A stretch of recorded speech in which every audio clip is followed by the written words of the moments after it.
the first step when applying requirements management to any project or any venture is to understand the concepts of life cycle. So, there are two concurrent life cycles for any project. That is the project life cycle and the system life cycle.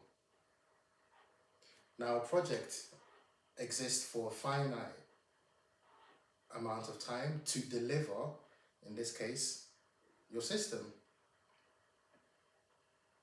Therefore, that project has a life in a sense of its initiation, its gathering of resources, whether that's people, time, money, the actual production of the system, so that is where the design teams and finance teams and legal teams and all the entities that make up that project start to develop the system.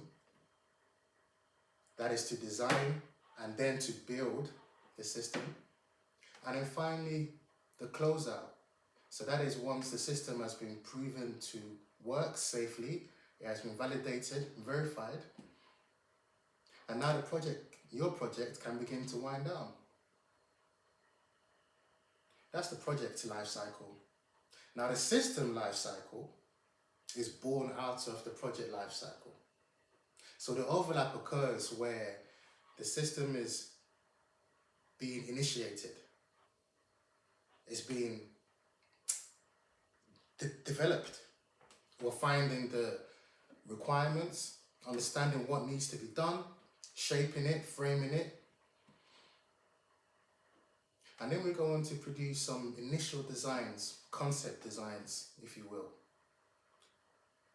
Make these more detailed as more information comes to light and as we enhance our offerings on the project. That is to enhance what we produce, whether that's documents, reports, drawings, designs, computer models, etc. Now, detailed design now gives way into the actual build of the system. And that might be a long process or a short process. Once we've built the system, we need to test and then commission it. That is to enter it into service.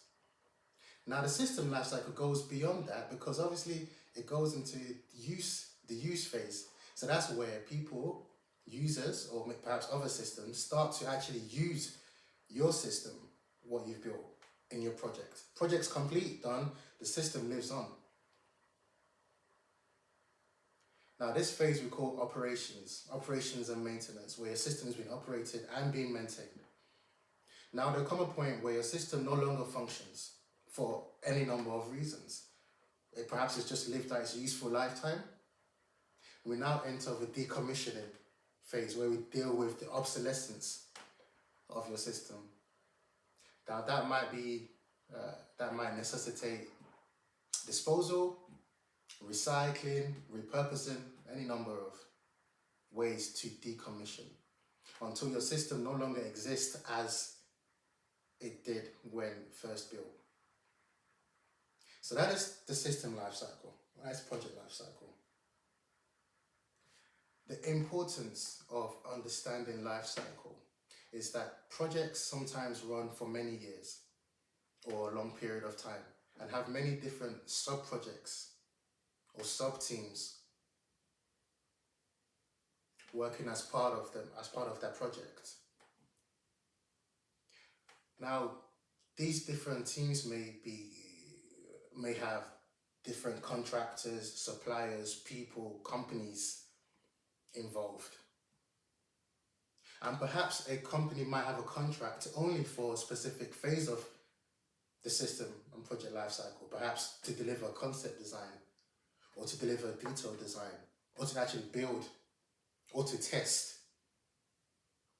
Now, having an appreciation and understanding of life cycle means that when you are on a project, you can anticipate what is to come and use what has come before to your benefit and to your value.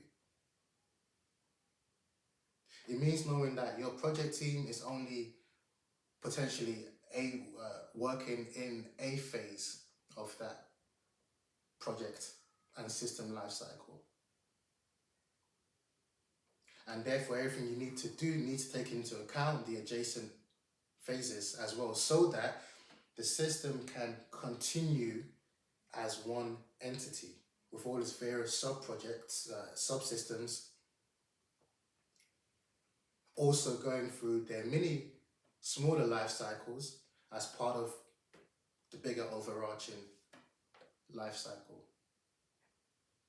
I feel like life cycle can perhaps be overlooked, the importance of understanding that your system is one entity that has a life. It will chop and change like the cells in a human body do, but it will remain as that entity. Appreciating this fact will also govern, dictate what actions you need to take depending on what life cycle you find yourself in. So this section proceeds to explain that through the use of some diagrams, presentations, guides, etc. Enjoy.